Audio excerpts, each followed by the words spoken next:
I want to thank all the elected officials, both the aldermen, state senators, state representatives. I thank all the religious leaders that are here. I want to thank all the community leaders, Chicago Police Department, CAPS representatives, as well as Ellen Albertine, who really helped. President Joyce Foundation has done a tremendous job, not only for me as mayor of Chicago, but other mayors across the country in regards to this issue dealing with guns. And it's a very serious issue. I know it's complex, but at the same time, we have press conferences like this, and usually question, Mayor, why do you have press conferences like this? You're not as successful as you want to be in Springfield or Washington, D.C. The reason why we do it is just this weekend, when you saw 3 teenagers coming from school killed by assault weapon, and another girl killed by a drive-by shooting. And it's worth having press conferences like this. It's worth presenting legislation, whether in Springfield or Washington, D.C., to arouse the public about the loss of life here in our country. This is not Iraq. This is not Afghanistan. This is not a third world country. This is America. And what you see before me is all the types of weapons that the members of the Chicago Police have seized and confiscated. Now, these are weapons that people carry continually, not only here, but throughout the country. And we know that America is supplying, unfortunately, the drug cartels, guns in Mexico, basically destroying Mexico continually. We ship more guns up to Canada, and you see the escalation, unfortunately, of drive-by shootings, some deaths and serious injury, even in Toronto.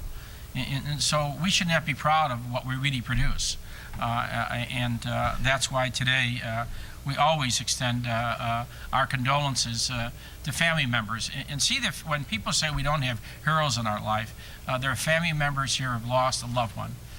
These are real heroes in our life. They took away their grieving, and what they said is they're always grieving in a sense that they lost a son or daughter. But at the same time, they want to participate. They want to educate more young people. They want to prevent more types of gun violence, not only in our city, in our state, in our country. When people say we don't have heroes in our society, they should just look around and find out what people have done from tragedy and made a difference in everyday's life. And we see the 4 young people killed over the weekend. Of course, you extend your condolences and prayers to their family members. At the same time, this has become a national epidemic, younger people killing younger people. And unfortunately, it includes every part of the urban or rural areas, large or small. It doesn't matter. No one is immune from gun violence, and we see that continually. Gun violence is responsible for the death of nearly 30,000 Americans every year. Now, 30,000 people get killed in a war. There'll be more demonstrators every day. I mean, we saw it just recently, all about Iraq. Demonstrations continue. We saw the national election, initially all about Iraq, violence, younger people getting killed, our men and women in uniform. Where are they today? Where is America today? Where are they? Where is the great demonstrations? It's amazing. We're demonstrating about young men and women that are killed overseas, but no one demonstrates about younger people getting killed in America. It's very interesting study what America really looks at and what we should demonstrate about.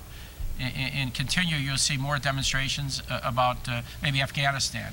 But you want to see demonstrations about basically gun violence in America, and that's really unfortunate.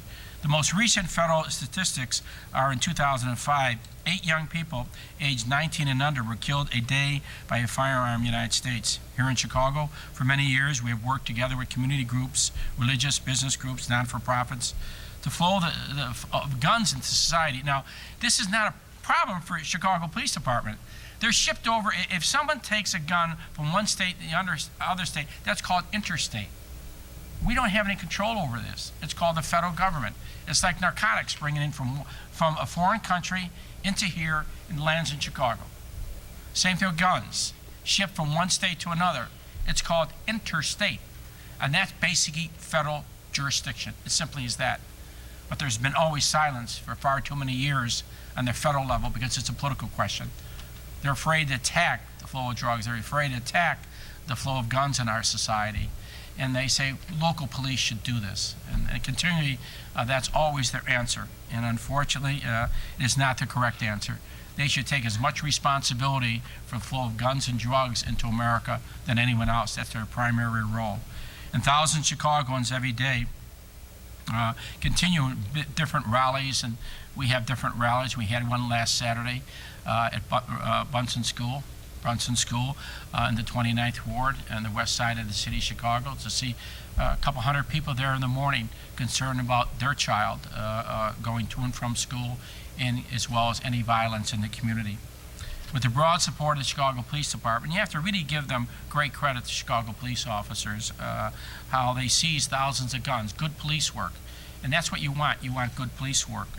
Since 2006, our gun turn-in program have collected more than 16,000 weapons. And just think, that could have been used against a member of our Chicago Police Department or another citizen. Already this year, we have seized 1,100 weapons, which is 253 more than last year. At this time, including, and this is the most frightening aspect, 52 assault weapons. Since the federal ban was lifted in 2004, the Chicago Police Department has seized 1,540 assault weapons. But it's amazing, you cannot carry an assault weapon in Washington, D.C. Why? I don't know why. Why is it they want to exclude Washington, D.C., but they allow the assault weapons to be carried every place else? But I guess we have to protect those in power in Washington and maybe forget about the citizens of America. We're working more closely with the federal, state, and county governments to do a better job of targeting drug kingpins. And that's one of my pet peeves.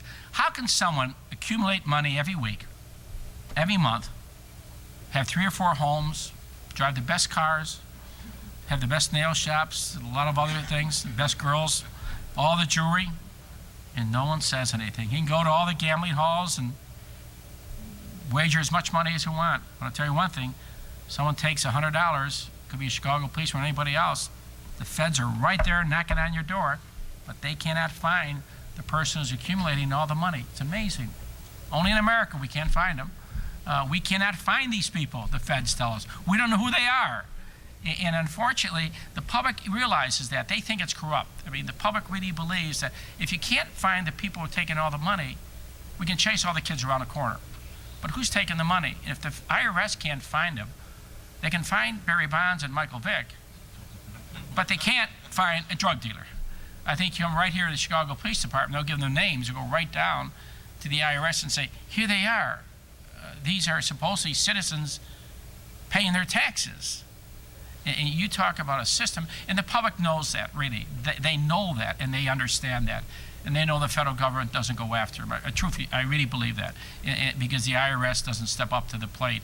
We're always asking them to, they always have an excuse in regards to why can't they go after drug dealers on the laundering of the money. And that's the whole ball game, is, I believe, is the laundering of money. We always support legislation in Washington, D.C. We need more profiles and courage, I guess, in Washington, D.C. about gun violence, especially assault weapons. And I always think about the men and women of policing departments across America. Why should they be jeopardized by assault weapons in someone's home or someone's car? Why should they be subject to that? And that's really a sad comment. And we see more and more of these, unfortunately, in the seizures, not only here, but throughout America. And there'll be more. And you see the escalation of assault weapons being purchased in America just recently.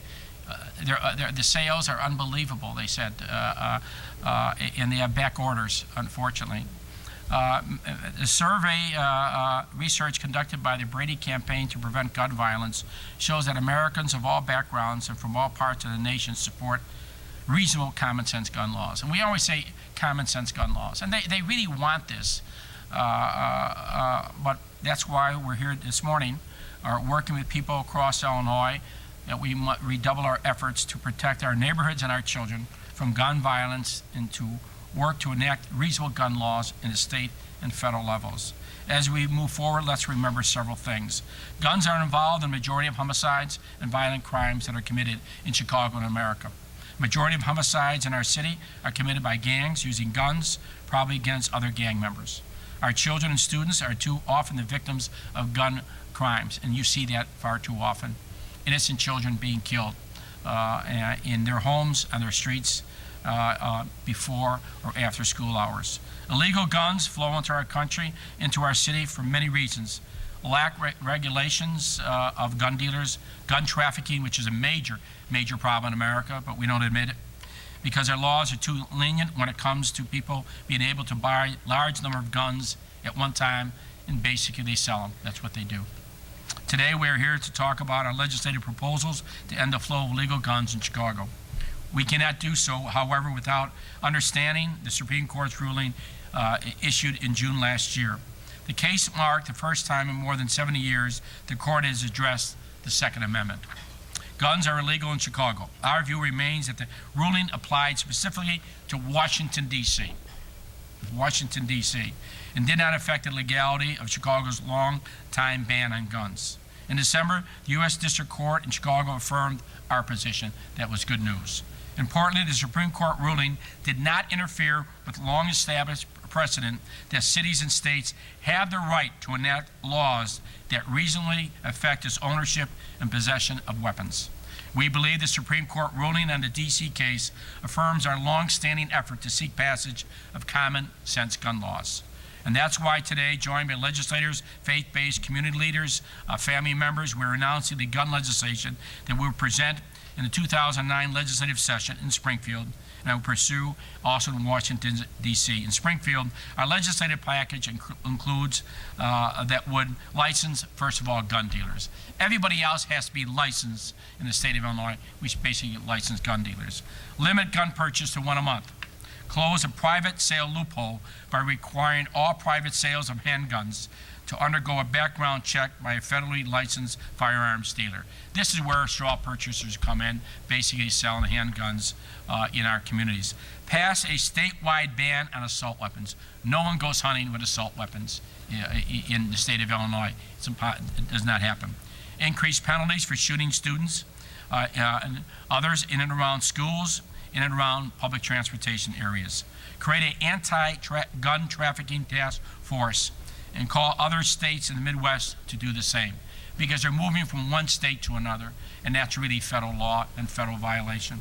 One of the bills, the one calling for background checks, we've heard in the House committee.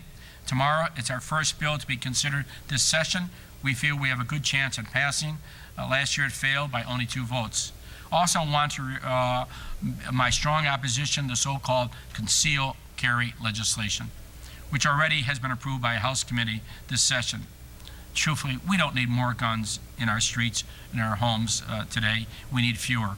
Just think, when you're a Chicago police officer, you get a call of domestic violence. Do you know that the person has a right to carry a concealed weapon? Maybe both the husband and wife have, each one of them. What do a police officer, what decision do they make? If they go into an establishment, a retail store, and many of the shoppers have a right to carry a concealed weapon, what happens then? What happens you go into an establishment, a tavern, someone's fighting, or on the street? What happens when the weapon is shown? What do a police officer do? Do they stand there and say, sir, under Illinois law, do you have the right to carry a concealed weapon? Could I please have your license? In the meantime, he takes that gun and shoots the police officer. And that's where you really jeopardize all first responders in many situations like this. And so we are very, very concerned of this legislation. In Springfield, we also support 2 bills that State's Attorney Anita Alvarez has to increase the penalties for disarming a peace officer, which is rightfully so. Require gun owners to report a lost or stolen gun within 72 hours. You report your jewelry, you report your car stolen. Why can't you report a gun stolen within 72 hours as well? At the federal level, we will support legislation to repeal legal immunity by gun manufacturers so they can be held responsible for wrongdoing, just like any other industry is held in the United States. Reinstate and expand the federal assault weapon ban to keep the most dangerous weapons off the market and off our streets. Weapons being used, rightfully so, for protection in regards to in Iraq or Afghanistan, they're being sold right here in America. And that's really unfortunate. Repeal the T-Hart Amendment that restricts local law enforcement from accessing gun trace data to trace illegal gun ownership. Now, we think we're supposed to be strong in helping law enforcement. Now, just think of that. It restricts local law enforcement from accessing gun trace data to trace illegal gun ownership. And there's nothing wrong with that because gangbangers and dope dealers carry these every day. And that's really a problem for local law enforcement. Require micro-stamping of guns so that law enforcement can link spent casings with gun crimes and trace illegal gun ownership. This is very important for tool for solving basically crime, dealing with guns. This is extremely important. In our ongoing effort, we will never sway from our commitment to support the Second Amendment of the United States Constitution. All these proposals protect the rights of law-abiding citizens, including hunters and gun collectors, to purchase guns.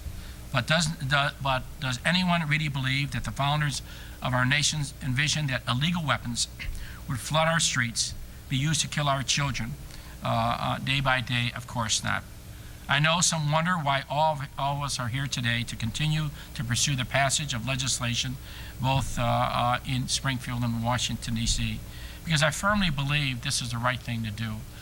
We're not going to be victorious in every one of these legislations, but I believe we're educating the public about gun violence and the number of people that are killed and seriously injured on a daily basis in America. Thank you.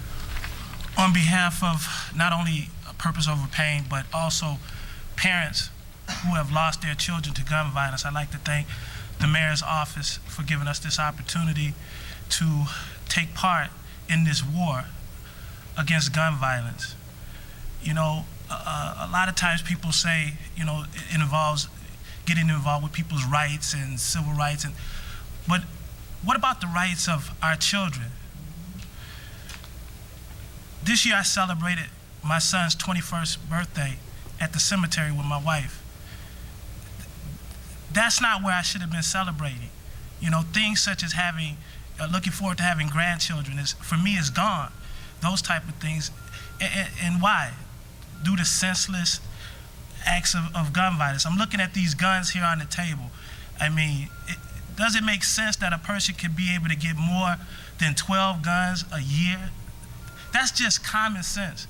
As Purpose Over Pain members, we've had the opportunity to go into the public school system and talk to the children. And guess what? They get it. They understand. They're telling us, please, get these guns off the street. Please, they're scared. These children are scared. It's us as adults that don't seem to have gotten the message. You know, sometimes I ask myself, what is it going to take? There was 3 individuals that were killed this weekend, and then a day later, everybody went back to just living their normal lives except for these parents. What is it going to take? Is it going to take our kids getting killed and their bodies being transported to Springfield and to Washington, D.C. and placed right there for people to get it?